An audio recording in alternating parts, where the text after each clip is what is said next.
Order. The draft recognition of professional qualifications and implementation of international recognition agreements, amendment, extension to Switzerland, etc., Regulations 2024. Good evening, ladies and gentlemen. Minister, to move the motion, please. I beg to move that the recognition of professional qualifications and implementation of international recognition agreements, amendment, extension to Switzerland, etc. Regulations 2024, which were laid in draft before this House on the 4th of November 2024, be approved. Before I turn to my opening comments, I draw the Committee's attention to the correction slip issued in relation to the draft regulations as they were originally laid. This corrects a minor error in the date of a statutory instrument referred to in the explanatory note. It also provides an update to a footnote on page 4 to refer to the Welsh statutory instrument that was made on the 18th of November 2024. These regulations implement the agreement on the recognition of professional qualifications, and the UK and Switzerland were signed in June 2023. These regulations place a legal duty on UK regulators to recognise comparable Swiss professional qualifications and provide regulators with the necessary legal powers to so do. This ensures a smooth and transparent system for Swiss professionals to have their qualifications recognised, providing certainty for those wanting to work in the UK. And in parallel, Switzerland are passing legislation requiring Swiss regulators to recognise UK qualifications, meaning that UK professionals benefit from reduced barriers to working in Switzerland. The Government is using powers contained in Section 3 of the Professional Qualifications Act 2022 to make these regulations. These powers were first used in December of 2023 when the Government implemented the recognition of professional qualifications provisions of the UK's free trade agreement with Norway, Iceland and Liechtenstein through the recognition of professional qualifications and implementation of international recognition agreements, Amendment Regulations 2023. I will hereafter refer to these as the EEA-EFTA regulations. The provisions under the Swiss agreement are very similar to those in the UK's free trade agreement with the EEA-EFTA. Therefore, these regulations add Switzerland as a specified state to the EEA-EFTA regulations.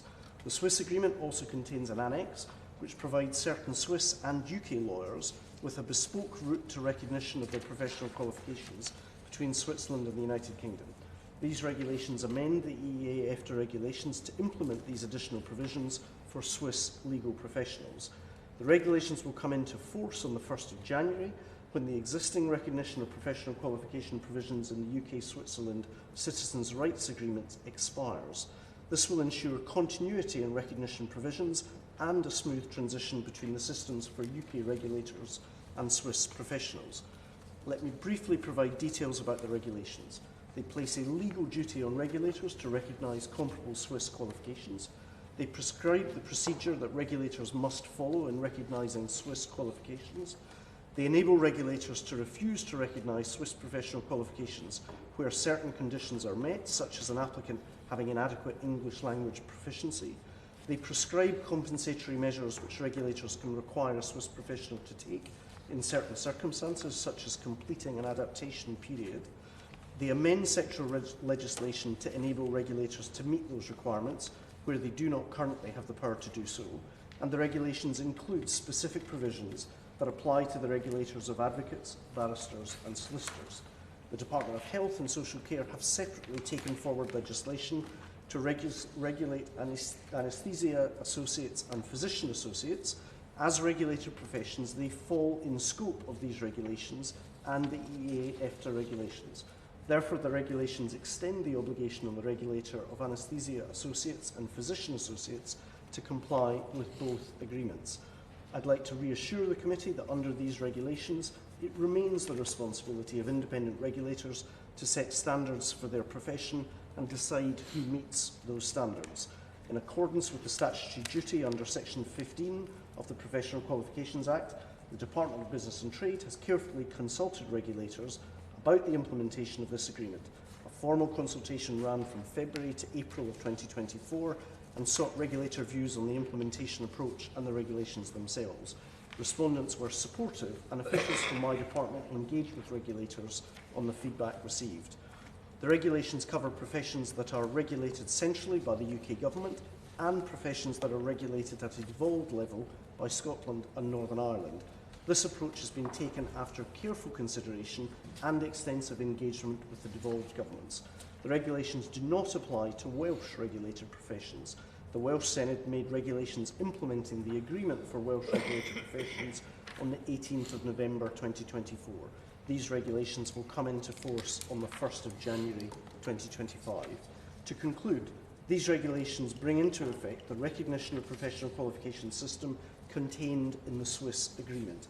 They ensure that the UK is meeting its obligations under international law and provide certainty for regulators and professionals once the provisions in the Swiss Citizens' Rights Agreement expire at the end of this year. This brings tangible, long-term benefits to the United Kingdom. It also means that UK qualified professionals looking to practice in Switzerland continue to have access to streamlined recognition processes, and I commend these regulations to the House. The question is that the committee has considered the draft recognition of professional qualifications and implementation of international recognition agreements, amendment, extension to Switzerland, etc., regulations 2024. Opposition front bench. Thank you, Sir Roger. A pleasure to serve under your chairmanship. Her Majesty's loyal opposition welcomes this update. It is good to see the government bringing into force an agreement made by the Department for Business and Trade when my right honourable friend, the leader of the opposition, was Secretary of State under the last government. This legislation will reduce labour costs but will not impinge on Britain's autonomy over immigration or regulatory policy. It is required to prevent a cliff edge in the previous agreement, which expires on the 31st of December this year. Switzerland is the United Kingdom's fourth largest trading partner. Total trading goods and services between the UK and Switzerland in the 4 quarters to the end of Q2 2024 was £46 billion. According to the Department for Business and Trade, the agreement also safeguards the autonomy of UK and Swiss professional regulators to set and maintain standards, assess against these standards, decide who is fit to practice the profession. The UK-Switzerland recognition of professional qualifications agreement, which this legislation implements, was welcomed by the Law Society for continuing the regime under the previous UK-Swiss citizen rights agreement. So I have just 3 questions, Sir Roger, for the Minister. Does the Minister have plans to extend the mutual recognition scheme further with Switzerland, such as to include financial services, but also with other countries, such as the United States?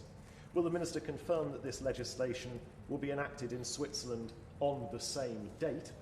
And has the Minister considered a data exchange for qualifications regulators to deem it not comparable? Minister.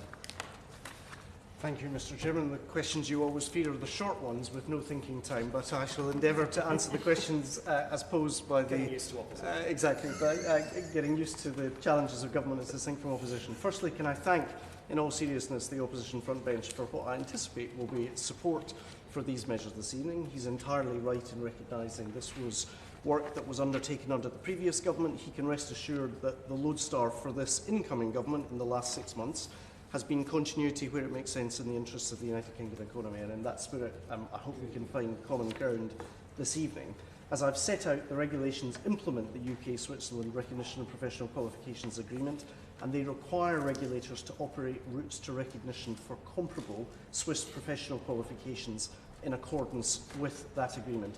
On the issue of extending mutual recognition, I think we'll take this in a phased approach. Let's make sure that we actually avoid the cliff edge that was so eloquently described by the Honourable Gentleman. But he can rest assured that one of the early negotiations that we have initiated is a Swiss FTA, again reflecting work that was undertaken under the previous government.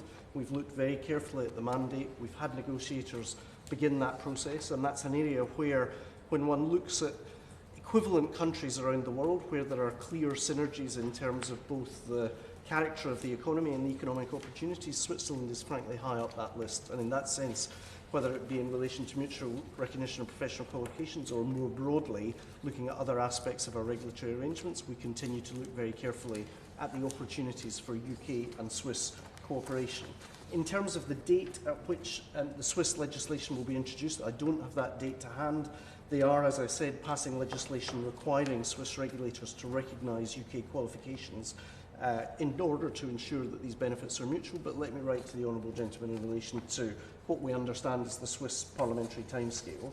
As I've emphasised, these regulations continue to uphold the principle of regulator autonomy as set out in the Professional Qualifications Act 2022. My officials have also engaged extensively with regulators and the devolved governments through the implementation.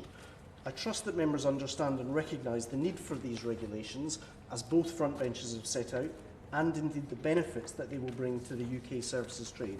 Once again, I thank members for their contribution and commend these regulations to the committee.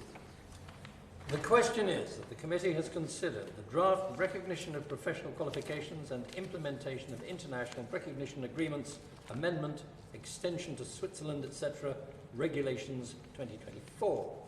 As many of that opinion say aye. Aye. Contrary, no. Ayes have it. Order. Order. 11 sound.